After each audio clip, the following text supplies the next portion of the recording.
Bismillahirrahmanirrahim. Tanggap ba ang Hajj at Umrah ng isang tao kahit na hindi niya nahalikan ang Hajarul Aswad o yung itim na bato? Ayon po sa ating mga ulama, nagkaisa po ang lahat ng ating mga ulama na ang paghalik ng Hajarul Aswad o yung itim na bato ay ito po ay sunnah. Ibig sabihin, kapag ito ay maisabuhay ng isang tao ay meron siyang gantimpala. Ngunit kapag ito ay naiwan niya, ay wala po siyang kasalanan doon. At tanggap po ang kanyang Hajj at ang kanyang Umrah kahit na hindi niya nahalikan ang Hajarul Aswad.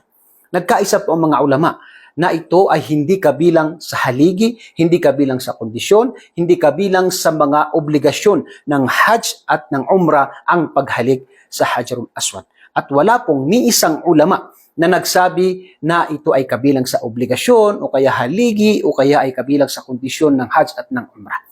Nagkaisa po sila na ito po ay sunnah. At ito ay sunnah kung may kakayahan ang isang tao. Ngunit kung ang isang tao ay maaring manganib ang kanyang buhay, siya ay mapipinsala kapag hinalikan niya ang Hajarul Aswad, ito po ay hindi ka nais-nais na isagawa ng isang tao. Dahil ito po ay sunnah.